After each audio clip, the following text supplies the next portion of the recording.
My name is Nancy Hales, and we'll be spending the next 20 minutes thinking about cities instead of ideas and brands. Oh, okay, it stopped. Thank you very much for inviting me here, and I have to begin by saying that this very conversation is probably happening in my city about 10,000 miles away, so it's very exciting to think that here we are in Rio, and we care about the same things they care about in the world. Portland is about 600,000 people, and we're a mid-sized U.S. city, and we've spent maybe the last 30 years really thinking about life at street level and what that means to be a vibrant and interesting and, yes, sustainable city. And I think the direction Portland took was based not so much on being a global leader in green movement or sustainability, but it was really focused on being a good city for its citizens. That's meant now that we're visited upon by cities all over the world that care about what happens at street level and what happens in our neighborhoods. And so we've had to ask the question of whether or not that's even brandable. So I'm going to show you a video that's about 3 minutes. That's maybe our first attempt at really trying to understand this in your world, in a world of branding. Portland, Oregon is a city of many nicknames. We're known as Bridgetown, the City of Roses. We're also called Stumptown, a reminder that Portland sits on a valley once covered in lush, dense forest. Like so many cities, Portland grew by replacing nature with pavement, concrete, and steel. But the farther trees, wildlife, and farmland were pushed away, the less habitable our city became. And like cities the world over, the more we polluted our rivers and streams and air, the less people wanted to live here. So here in Portland, we've earned a new nickname: Green City.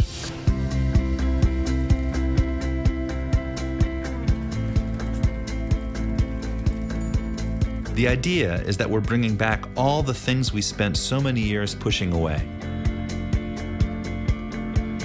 We're investing billions to clean our rivers and add to our public transportation network. We're building eco-districts and restoring habitats.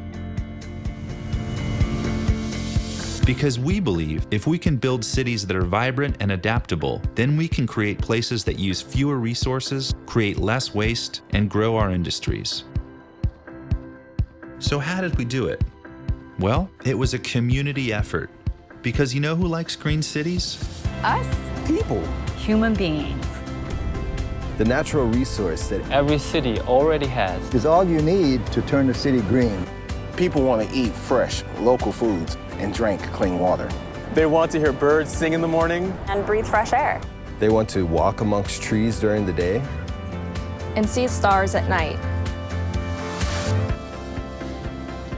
We have a primal need to be close to these things. And by bringing these things back to our city, we made our neighborhood safer, created jobs, and fostered culture. For the last 40 years, we've worked to bring nature back into the city so that we can do more with less. We've built over 900 bioswales, allowing rainwater to green our city rather than flood our rivers. We've made sure over 130 buildings are LEED certified. We've built a 64-mile light rail and streetcar network that has sparked over $11 billion in new development and revitalized buildings.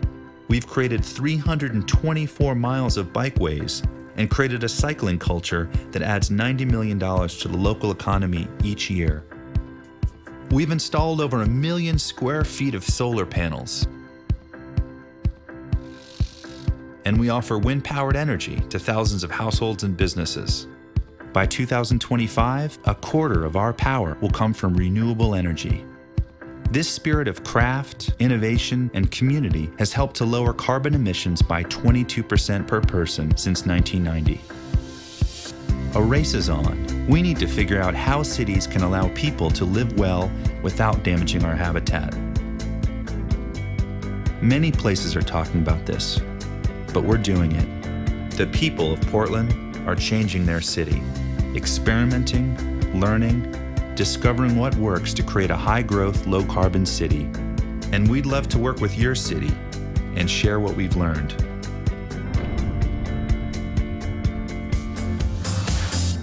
Portland. We build green cities.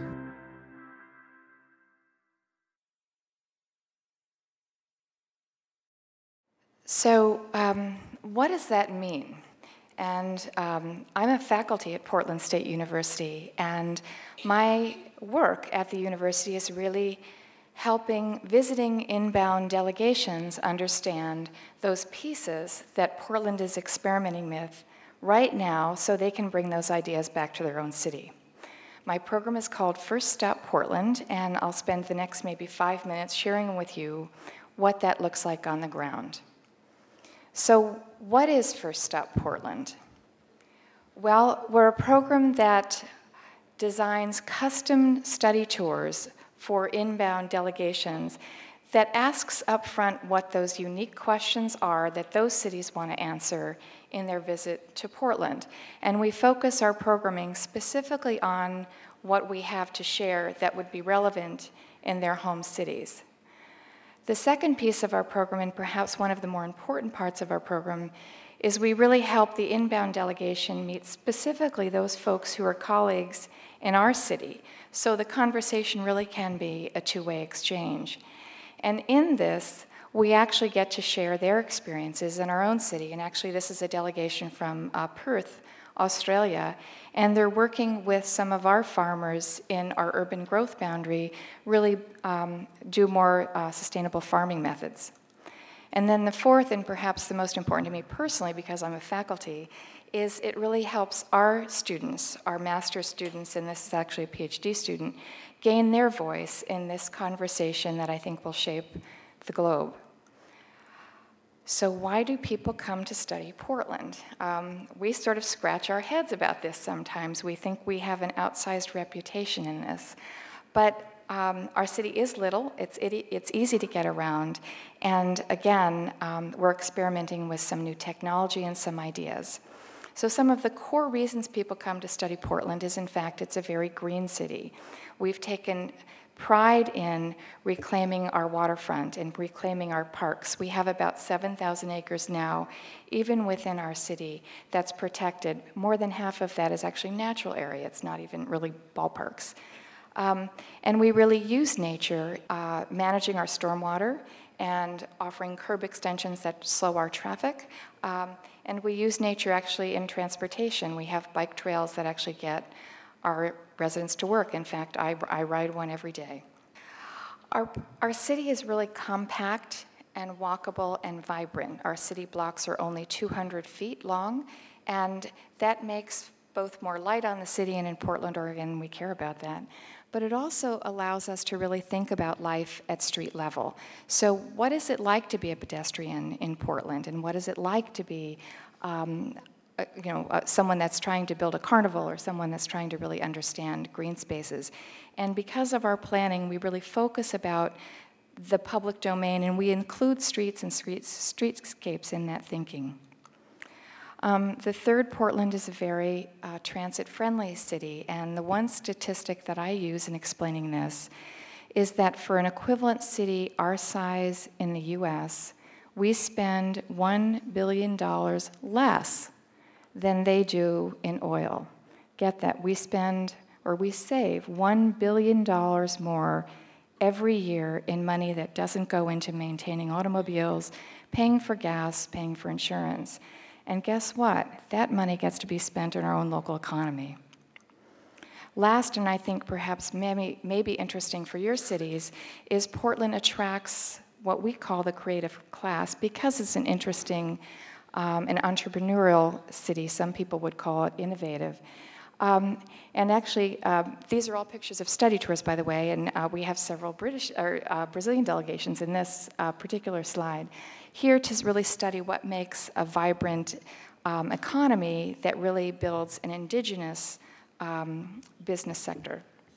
So just a quick example, we've been working in this at the university in partnership with our city for the last 4 years, and we've hosted over 160 inbound study missions. And that's over 3,000 very high-level delegates who are really trying to bring back home to their cities sustainable best practices. So the next 3 or 4 slides will be what it looks like to be on an inbound study tour, and then we get to go to lunch. So who would think that Copenhagen, Denmark would come all the way to Portland, Oregon to study sustainable city design? And we asked them that question too, because we all go to Copenhagen thinking they have all the ideas. But in fact, the most important thing that Copenhagen cared about in its visit to Portland is the use of partnerships, especially in the nonprofit or the NGO sector. And here actually is a picture with several of our leaders with their leaders, and actually the guy in the center is perhaps the most well-known in the, probably in Europe, on transportation and green infrastructure. And he came all the way to Portland to learn about this, and it was a wonderful opportunity for us to get ideas from him too. You would be surprised in Texas, most Americans think Texas is the most backward state in the US, but this is a city whose back is against the wall. It's losing population. There's suburban flight, and the downtown has a water that's polluted. And the mayor of Waco, Texas, brought an entire delegation to Portland, Oregon, to really share ideas back and forth on how to make his city more sustainable in downtown. And he brought back a streetcar system. So he's using a streetcar system to bring life back into his downtown. This was perhaps one of our more challenging delegations. We are visited upon often by China, and I understand Brazil is visited upon often by China too. This particular delegation was folks at the prefecture and also at the mayoral level. And I think one of your earlier speakers spoke about the urbanizing of our population. In fact, China is urbanizing at 8 to 10%. US is urbanizing at about 2.5 to 3%. So think about the impact of good development versus not so good urban development in a country that's urbanizing that quickly. Very important that cities talk about successes across the globe. This slide actually is from an Eastern European city, several actually, that were from Uzbekistan, and they were really bringing ideas home to share with their entire country. And this was sponsored by the United States State Department, and they are very vested in helping these emerging democracies build in a way that allows them to continue to move forward in a democratic way. And actually, we talked a lot about citizen activism and citizen voice, and I think this afternoon there's a panel on using citizen activism and citizen voice to really advance green design in your city. And this was one of our more recent study tours. This is from Indaiatuba, and the mayor brought a 7-person delegation to Portland, Oregon. And this was so important for us because Indaiatuba is doing some things in the public health arena that we're only talking about. So actually, my husband is the mayor of Portland, and he spent time with Indaiatuba's mayor, and we had this wonderful conversation of things that we could actually learn from Indaiatuba. So I think that's my last. Oh, nope, I've got one more. Okay, Abu Dhabi. This was a lot of work because what in the world can you share with an Emirates that that has an economy that's probably the size of most of ours combined? But in fact, the most interesting comment that we received from the Abu Dhabi delegation was actually from their sheikh. This was the sheikh of Abu Dhabi, actually came to Portland 2 weeks ago. And he said, you know, we're a very new economy, but we have histories, we have centuries of being the most sustainable people on the planet. And he reminded us that they were nomadic Bedouins, and every drop of water mattered. And he came because he was very concerned that his citizens were forgetting that, because in the last 15, 20 years, they've come into tremendous wealth, and that's really reshaped the conversation his city has and the social dynamics of his city, and he's very concerned that they remember those important roots. So we talked a lot about citizen involvement in that particular study tour, and I think that's my last one. So in closing, I want to, number one, invite you to Portland, Oregon, and I mean that very sincerely. I actually, well, by the way, we care about paper too, so we don't send you home with cities, we actually send you home with a flash drive. So for a full week's worth of conferencing and materials, you bring it all home on a flash drive. So we really try very hard to think about being paperless, and I think we had a banker talking about that earlier today.